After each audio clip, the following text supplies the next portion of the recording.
सबसे जो की बॉडी है जीएसटी काउंसिल है, जो जीएसटी का पूरा संचालन करने में एक इम्पोर्टेंट बॉडी है।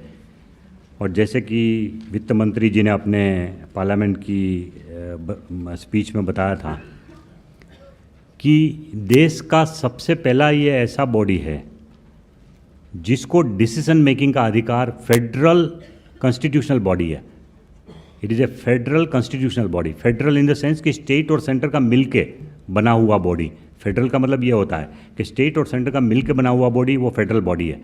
और कॉन्स्टिट्यूशन में जिसका स्थान दिया गया है, कॉन्स्टिट्यूशन में स्थान दिया गया है, ऐसा कॉन्स्टिट्यूशनल बॉडी है। और तीसरा कि ऐसा बॉडी जिसको डिसीजन मेकिंग का पावर है, एग्जीक्यूटिव डिसीजन मेकिंग का पावर है। अभी तक की जो फेडरल बॉडी है वो कौन कौन सी है? पार्लियामेंट है फॉर एग्जांपल, दोनों सदन है, राज्यसभा लोकसभा, लेजिस्लेटिव असेंबली है, लेजिस्लेटिव काउंसिल है। उनको लेजिस्लेशन का अधिकार दिया है, लॉ बनाने का, बट किसी भी टैक्स का संचालन करने का कोई डिसीजन मेकिंग का पावर नहीं है। वो लॉ बना सकते हैं, रूल्स बना सकते हैं, रूल्स को अप्रूव कर सकते हैं, लेकिन उनको ये अधिकार नहीं है कि कोई डिसीजन ले। लेकिन जीएसटी काउंसिल एक पहला बॉडी है जो कॉन्स्टिट्यूशन में डाला गया है, फेडरल बॉडी है, स्टेट और सेंटर की मिली हुई बॉडी है, और उसमें डिसीजन मेकिंग का पावर भी है। तो ये जीएसटी काउंसिल का कैसे रचना है कॉन्स्टिट्यूशन में? बहुत सिंपल है, आप जानते हैं, फिर भी मैं रिवाइज कर दूं। चेयरपर्सन यूनियन गवर्नमेंट के फाइनेंस मिनिस्टर रहेंगे हमेशा। वाइस चेयरपर्सन एक होगा जो कि स्टेट के जो रिप्रेजेंटेटिव्स है उनमें से एक चुना जाएगा, वो वाइस चेयरमैन बन सकते हैं। मेंबर्स में हमारे जो minister of state for revenue है वो एक मेंबर है, प्लस हर स्टेट का एक एक फाइनेंस मिनिस्टर और any other minister with the chief minister nominates.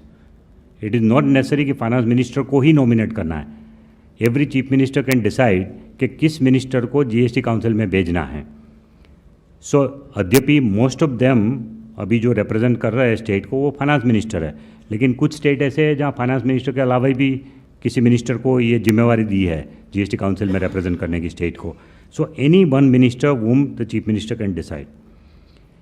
Quorum minimum 50% है।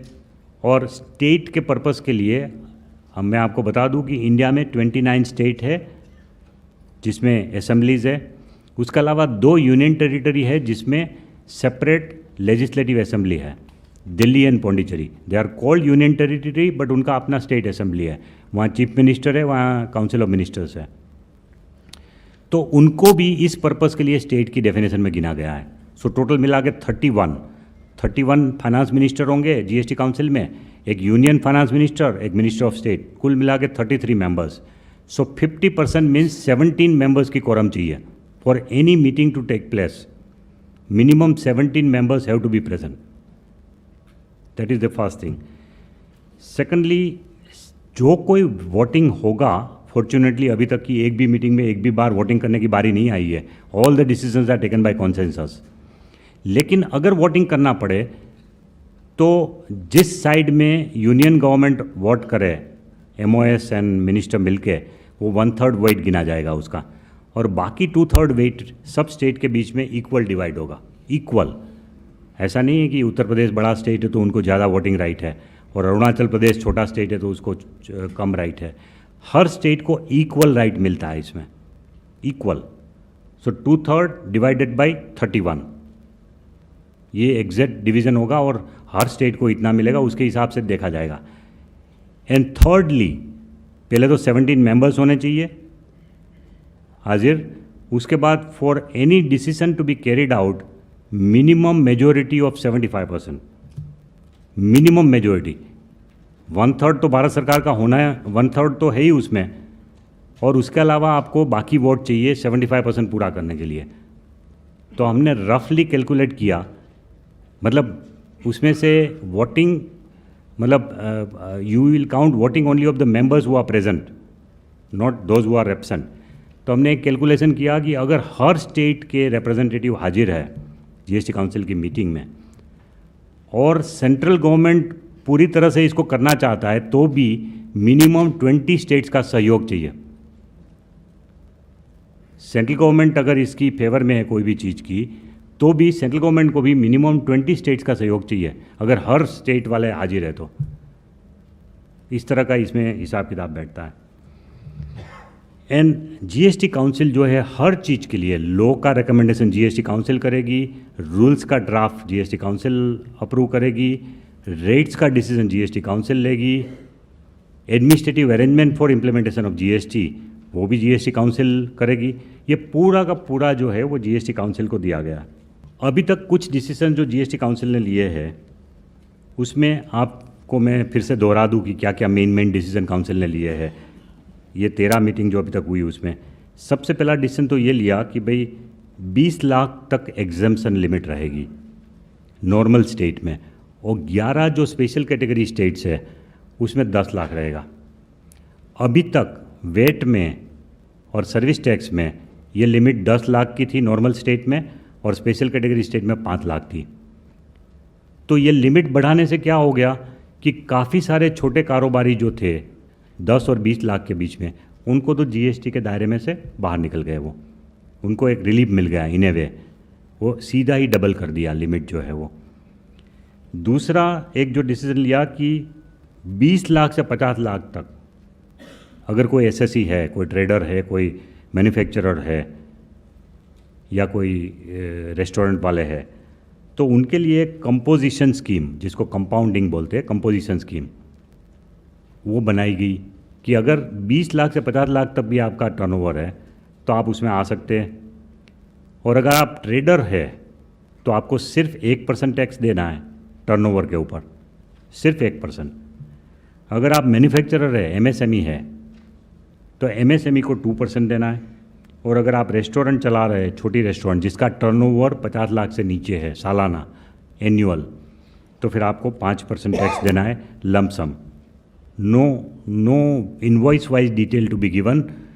क्वार्टरली रिटर्न फाइल करना है कंपाउंडिंग वाले को, कंपोजिट स्कीम वाले को क्वार्टरली रिपोर्ट रिटर्न फाइल करना है, और वो भी उनको अपना पूरा टर्नओवर की डिटेल देनी है, बस सिर्फ टर्नओवर देना है, उनको एग्जैक्ट बिल वाइज डिटेल देने की ज़रूरत नहीं है जो 50 लाख से कम टर्नओवर वाले हैं उनको। दूसरा एक डिसीजन लिया गया कि भाई जिस जिस स्टेट में पहले वेट का एग्जेम्पशन दिया हुआ था इंडस्ट्री के लिए, इंडस्ट्रियल इंसेंटिव स्कीम के नाम पे, तो वो सब अब जीएसटी रेजिम में नहीं रह सकता।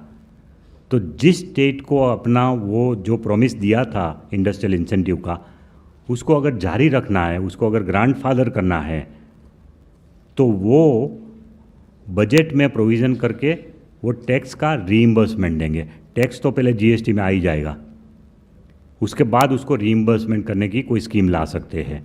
लेकिन as far as exemption is concern, GST regime में कोई एग्जेम्पशन नहीं होगा इस तरह का इंडस्ट्रियल इंसेंटिव टाइप का। कुछ कमोडिटी एंड सर्विसेज ऐसी होगी जो कि एग्जेम्प्ट लिस्ट में होगी, लेकिन ये जो है इंडस्ट्रियल इंसेंटिव के नाम पे जो कि भाई इस इंडस्ट्री बैकवर्ड इलाके में है इसलिए उनको एसजीएसटी भरना ही नहीं है, इस तरह का कोई एग्जेम्पशन मिल नहीं सकता जीएसटी रेजिम में। पहले उनको भरना पड़ेगा, फिर अगर स्टेट गवर्नमेंट उनको इंसेंटिव देना चाहे या सेंट्रल गवर्नमेंट उनको इंसेंटिव देना चाहे तो उनको रीइंबर्समेंट करना पड़ेगा बजटरी प्रोविजन के through. Next decision 4 rate slab बनाए गए, आपको पता है 5%, 12%, 18%, 28%।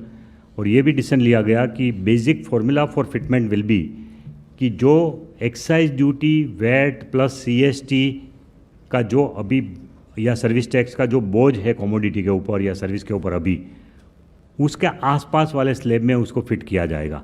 ये एक ब्रॉड डिसीजन फॉर्मूला भी जीएसटी काउंसिल ने बताया था।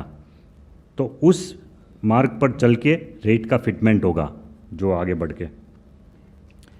ये भी डिसीजन हुआ है कि कुछ ऐसा लिस्ट होगा एग्जेम्प्ट प्रोडक्ट्स का कि जिसके ऊपर जैसे कि जीवन ज़रूरत की आवश्यक चीज़ें हैं उसके लिए एग्जेम्पशन लिस्ट में भी हो सकता है, अनाज है या ऐसी कोई एसेंशियल कमोडिटी है, वो सबको एग्जेम्प्ट लिस्ट में भी रखा जाएगा।